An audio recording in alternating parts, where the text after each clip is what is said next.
Hello and welcome to MacFormat's weekly Apple Extravaganza. I'm Chris Finn. I'm Matt Bolton. And on this episode we talk about Craig Hockenberry's Ring. Escaping to new worlds. And But we start, of course, with news from the world of Apple. Okay, 5 minutes starts in the world of Apple, and unusually for us, we both know the topic of this story because we were talking about it in the office yesterday. Yes. And it is a thought piece, an essay by Craig Hockenberry, who's a very well-regarded developer. Very smart chap. Very smart chap, talks a lot of sense. We might venture to suggest on this occasion this isn't one of his more glowing moments. So, again, unusually for us, we're kind of going to do a bit of a takedown, I guess, a bit of a challenging of what he's written. He starts off perfectly sensibly. So I've got the printout here, and in fact the URL for where you can go and read this yourself is here. It's at Craig's website of furbo.org.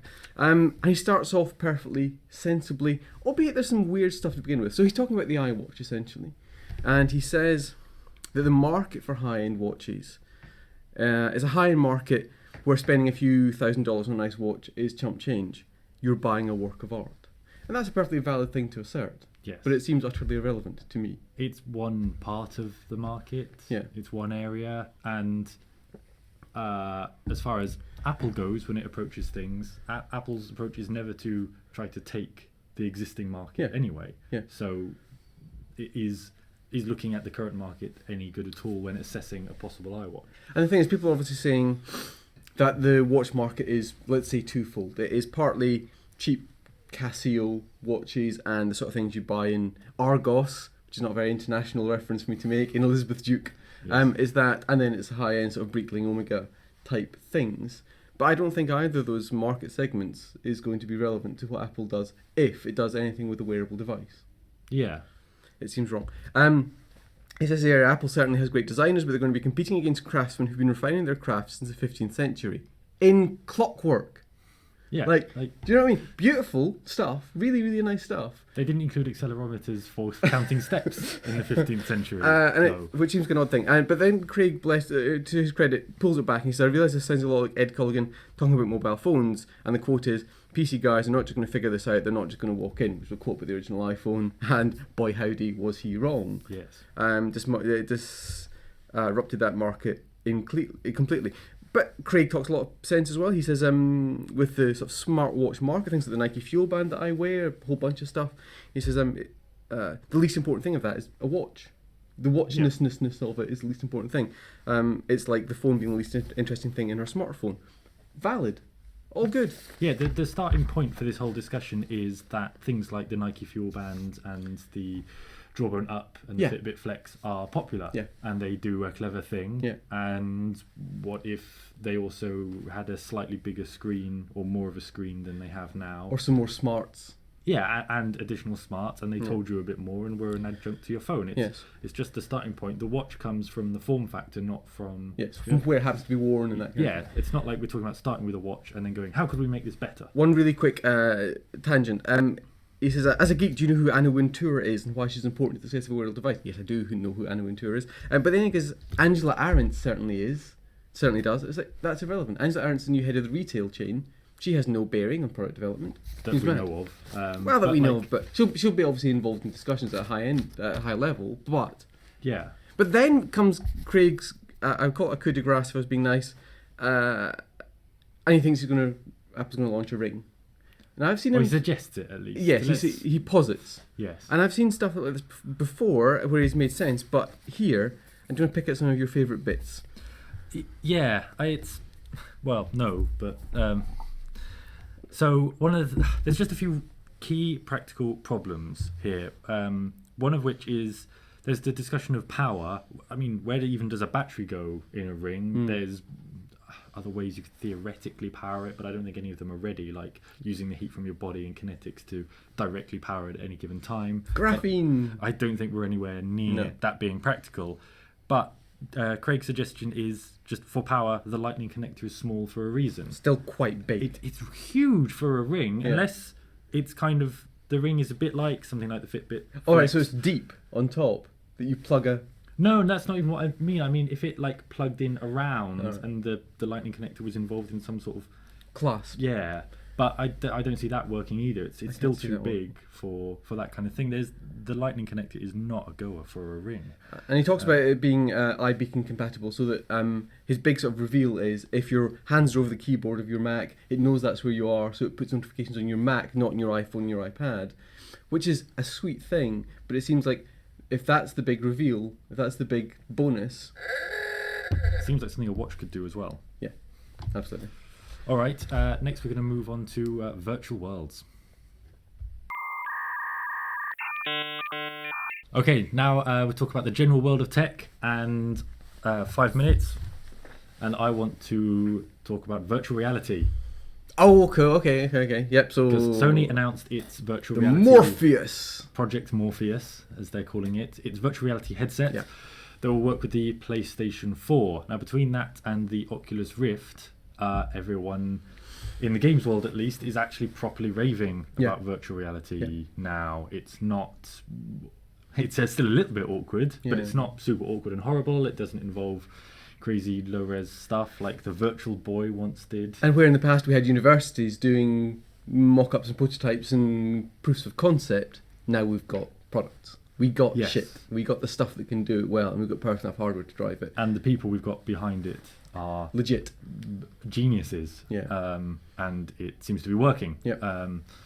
I haven't had a chance to try one yet. Neither of you, Neither I have I. don't think, but almost everyone else in our office has. Yes, we were both away the day the Oculus Rift was in the office, But which is our irritating. colleagues on PC Gamer and PC Format, they all say it is the future. Yeah. Especially for, I know the one that blew away a lot of people was Elite Dangerous, kind of doing dogfighting in space, and you can look around and see through the cockpit of ships flying and surrounding you and everything like that, which sounded quite good. Yeah. And the idea of going to fancy worlds. My favourite game that I've seen for it is the one where you are a dolphin in an exam and you have to cheat because obviously you don't know the answers. Well, you're a dolphin, aren't you? To a dolphin exam. Yeah. So you have to cheat off the other dolphins in the classroom, Right. without getting caught. Okay. Other games, sort of, shall we call them more mainstream games, are apparently can be, because of this VR environment, utterly petrifying. Like chill you to the bone, next level, scary stuff. Yeah. Which is interesting because it is that immersive experience with both of them. Now, I don't know how well it's going to work on Mac ultimately. The game selection relatively limited, but that's not the end of the world. No. And it is supposed to work with Mac, but the concern is always Apple's performance in games is always a bit... drivers and with...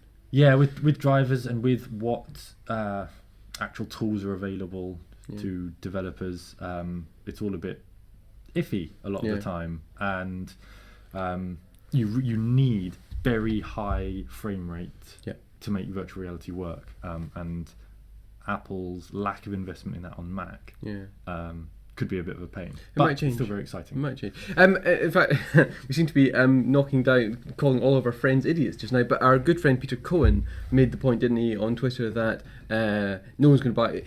I am paraphrasing, and Peter, you'll forgive me, no one will buy these because you look like a dork wearing them. Yeah. But that seems like a daft thing to say. I'm probably going to be on my own in my room. Just in general? Yeah, once I've got one, life will have moved inside the headset. No, it's... I think generally no one's going to be around. I mean, I wouldn't. But also, you're going to be like, it's such a cocooning environment that you will feel like the external experience doesn't really matter, which is a dystopian, obviously, nightmare. Well, yes, but so is everything these days. Might as well. We should maybe explain literally what these things are. Oh yeah, so a headset with effectively a 1080p screen inside it that's about 5-ish inches big, right in front of your eyes, split into two, straight down the middle, so you get half a 1080p screen per eye. Yeah. And then they're filled with sensors to detect your head's movement, and these days they're also using cameras to track you from the outside. The PlayStation one uses like the Move system, doesn't it? The PlayStation effectively, It's got PlayStation Move blue lights and the PlayStation camera, whereas the Oculus Rift uses a series of white lights dotted around it and a separate camera to track you. Price, availability, what are we talking? Shrug. Right. Later this year. But at least the dev kit for Oculus 2 was $360. Yeah. And if that's the dev kit, that's before it gets the market at it for So it's final it's thing. before it gets like economies of scale Yeah. to help bring down its price in production. But on the other hand, they're probably not trying to make any profit. Yeah, from and that. also I'd imagine as well that once you start putting something publicly, you need to worry about marketing budgets and retail margins and all that sort of stuff. Yeah, I guess so. Sony But might be able still, to make it cheaper. I imagine a really rough ballpark of £300-400. I hope cheaper than that. Do you reckon? I hope. 250, 350. Maybe. Yeah. I don't You know. really want. Like, I honestly Okay. have no idea. Well, that's it for that. Let's move on then to the world of kit and the hardware that's been sitting quietly in the corner of the table here that you might have noticed. Okay, so the cool little bit of kit we're going to look at this week is this. Yes, 5 minutes. Yeah. Thank you. Is the Philips and Disney Story Light, which is part of the Philips Hue smart light bulb range, which has grown to Loads of ludicrous stuff. proportions now. They've got all these strip lights and different kinds of bulbs and uplighters, mood lights, which is effectively what one of these is, but with some Mickey Mouse ears, which is fine. So in but- general, the Philips Hue system of lights that are LEDs, they can change colour, you can control them from your phone. It's a very open system, can be hacked in lots of different ways. Yes. But this is slightly more closed off and Yes. and set. So this works with an app called the Disney Storytime app, and the point of it is, as you go through a Storytime story, a lovely little picture book on your iPad, the light changes colour and is projecting sort of up your kid's bedroom wall or whatever, a different kind of ambient colour that matches what's going on in the storybook. So cameraman, if you would like to come round and... Now the effect will be quite subtle here just because we've got these big bright studio lights on, but you can still hopefully hopefully see you'll be able to see really nice and close as in. I go through the Toy Story 3 story that's built in. As we get more and more of the green bedspread, it goes slightly greener. As we get the red, it goes red.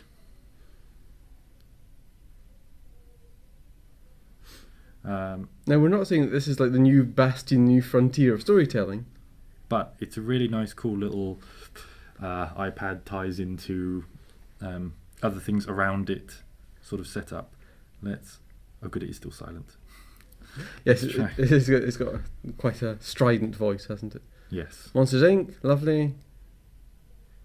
Green for Mike, and so on and so forth. That's it. Cameraman, back to your place. Know your place. It's a really cool. I think it's a really cool, really nice. Yeah. Little way of doing something. Way of you've got set up like Philips Hue. It's one of these things I wouldn't have thought of. Yeah. Probably. Let's say I would have. Yeah. Yeah. let's- Yeah.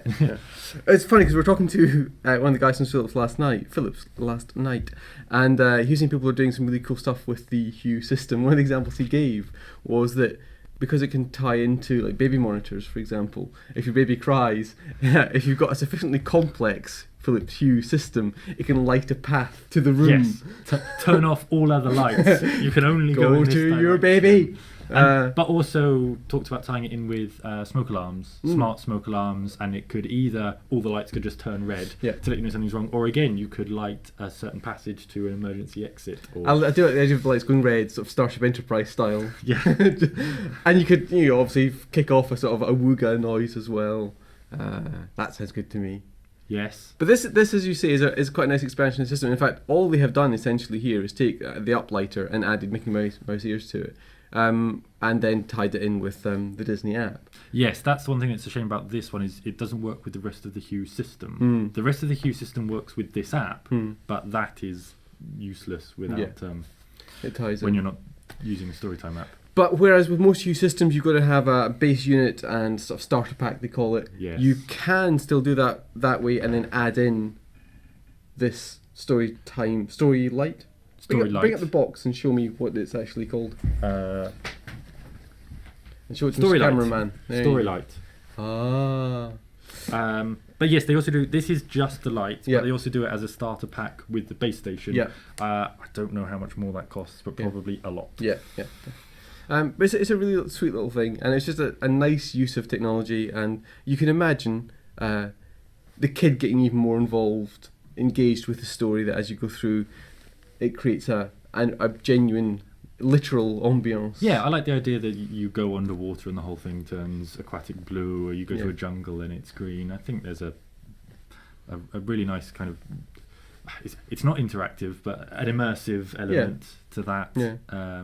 And it kind of goes with the Ambilight thing, that you can also tie Hue into a Philips TV's Ambilight setup and turn an entire room the colour of whatever's happening. I had that set up for a while, and it was crazy. It was actually too much. It was sensory overload. But if you're watching something that's quite slow and quiet, it was okay. If you're watching something, did you have the whole room going, or just like a couple of uploads? The whole room. Go big or go home. That's it for this episode. And obviously, please let us know what you think in the comments below. If you think that the iWatch is doomed and that everyone will be buying and wearing iRings in the forthcoming years. If you think indeed that VR is actually where it's all going to be at, or if you think that this beautiful little bit of technology is in fact just a pointless and stupid idea, let us know. Don't forget you can subscribe to our channel at youtube.com/MacFormatUK. You can watch any of our previous episodes, and you can get a free trial of the MacFormat Interactive iPad App Edition from macformat.com/iPad. That's it for this week. We'll see you next week. Bye.